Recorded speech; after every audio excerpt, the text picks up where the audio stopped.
Bonjour à tous, aujourd'hui nous sommes le 30 octobre 2019. Il y a à peu près un mois que la catastrophe de Lubrizol s'est passée.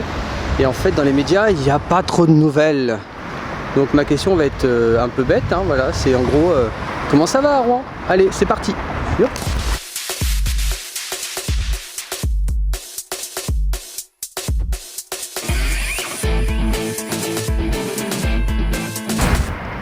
Oui, donc là j'ai croisé pas mal de gens. Enfin, je suis pas vraiment au centre-ville, hein, mais en fait les gens ne sont pas concernés, quoi. Donc c'est rigolo.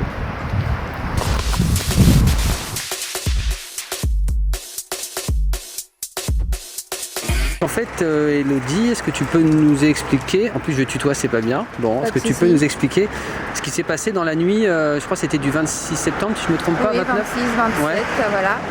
Voilà. Moi je me suis réveillée à 3h du matin par des explosions. Au départ je savais pas ce que c'était.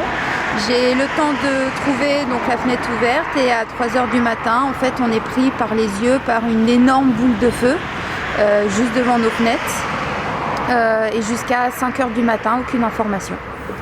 Alors, les questions qu'on se pose, parce que moi je suis en région centre, et en région centre on a eu quelques informations, on va dire. Les grands médias ont plus couvert la mort de Jacques Chirac. Il me semble que vous avez été un petit peu mis de côté, et une petite question qui me vient, et c'est comparé avant la catastrophe, c'est quoi la vie? Est-ce qu'elle est comme avant la catastrophe, ou est-ce que c'est plus pareil finalement? Pendant au moins un mois, non, c'était plus pareil. Tous les jours on avait les odeurs, donc ça nous ramenait à ça. On savait très bien qu'on n'était pas du tout informés, qu'on nous a caché pas mal de choses, qu'on a essayé d'étouffer des histoires, que les pompiers ont pu voir des produits mais que ça n'a jamais été dit. Tout ce qui est au niveau des protections, on nous a informés très tardivement vraiment de tous les produits qu'il pouvait y avoir dans les bâtiments. Dans la journée, ils ont parlé de confinement, mais on pouvait quand même sortir, on pouvait quand même... Ouais, j'ai entendu parler qu'il y avait certains endroits, notamment dans Rouen, où en fait il y a des endroits qui accueillaient des élèves. Il y en avait qui étaient ouverts, il y en avait qui étaient fermés. Il y a même France Bleu, ils ont carrément quitté là où ils étaient parce qu'ils vomissaient, ils n'en pouvaient plus. Oui. Enfin, ça devait être assez insupportable quand même. Alors en fait, le préfet le matin a donné l'ordre pour toutes les écoles de Rouen de fermer, et d'autres écoles qui étaient un peu plus sur les hauteurs. Mais par contre, des écoles à Petit-Quevilly, à Grand-Quevilly, sur d'autres villes, là, voilà. Eux, c'était les maires qui décidaient. C'est comme si la fumée, en fait, elle avait un petit parcours bien à elle, oui, et qu'elle n'allait pas dans ces endroits-là. Alors que c'est vraiment la proximité de Rouen, ça touche sur Rouen. C'est vraiment juste à côté. Oui. Surtout que le jeudi, donc après, dans la journée, on a eu beaucoup de pluie. Donc on s'est dit, mais moi je sais que j'ai été mouillée et je suis directement rentrée me prendre une douche parce que je sentais les hydrocarbures. Ouais, voilà. Donc France Bleu, oui, a bien déménagé un moment, a décidé de partir parce qu'en fait dans les locaux ça sentait des odeurs d'hydrocarbures, et on a eu ça pendant environ une semaine. Qu'on ouvre ou pas les fenêtres, ça sentait les odeurs. On peut parler d'un traumatisme en fait là par rapport à ça. Oui, puisqu'en fait le traumatisme c'est surtout que jusqu'à 5h du matin on n'a eu aucune information. Ouais. Moi j'ai essayé de mettre France Bleu, ils ont fait leur programme habituel, ils ont commencé à 5h du matin sur BFM TV, pourtant c'est quelque chose d'important. Pareil, c'est à l'ouverture des programmes vers 5 ou 6h du matin qu'ils ont commencé à en parler. Même sur internet on n'a rien eu. Moi je sais que je me suis réveillée avant que la police ferme le 6e pont et bloque l'accès après un autre pont. Au départ il n'y avait rien, après on les a vus bloquer et toujours pas d'informations. D'accord. Est-ce que localement les politiques elles ont été efficaces? Est-ce que, on va dire, les municipalités ont été efficaces par rapport à ce problème, ou est-ce qu'ils l'ont, on va dire, est-ce qu'ils l'ont plutôt minimisé? Minimisé. Minimisé. Minimisé.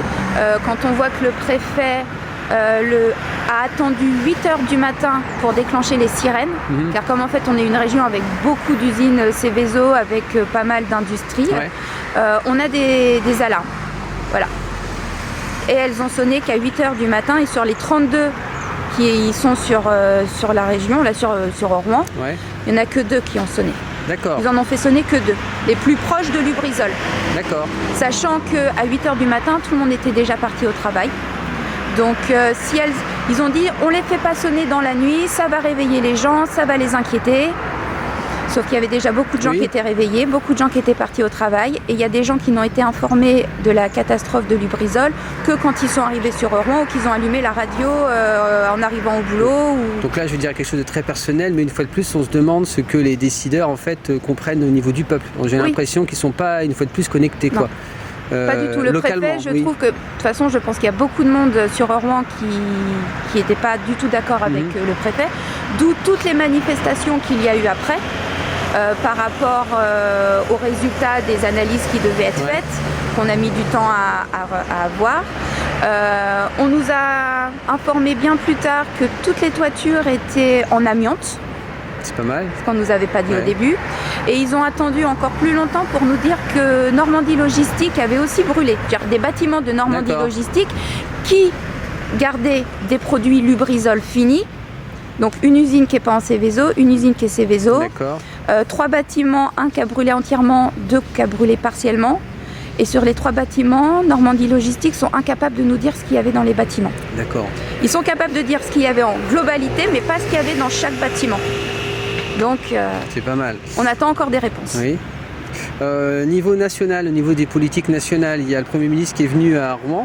Vous en pensez quoi aussi de cette façon de traiter l'info, de traiter la catastrophe au niveau national? C'est juste, il est passé faire son petit tour. Voilà. Et le fait, alors ça c'est une question de Jean-Marc, c'est un super copain, et il m'a demandé de la poser. Le fait que Macron soit pas déplacé, c'est... ça normal, pas normal. Il aurait pu se déplacer, vu la catastrophe qu'il y aurait pu y avoir, parce qu'en fait les pompiers ont réussi, ça a été le très gros travail du tout début en fait quand le feu a démarré, c'est d'arriver à faire en sorte que le feu n'aille pas jusqu'à une certaine partie de Lubrizol, car si cette partie prenait feu et explosait, là on pouvait dire qu'on était vraiment, je pense que ça aurait été pareil ou pire que Toulouse. Aïe aïe aïe. Donc, voilà, donc Macron aurait pu se déplacer. Oui, comme dans plein d'endroits, je pense. Et puis d'après vous, parce que ça, on va parler d'utopie un peu pour finir sur une note, il aurait fallu faire quoi? Ça va être logique votre réponse, mais il aurait fallu faire quoi? Quand ça s'est déclaré? Voilà.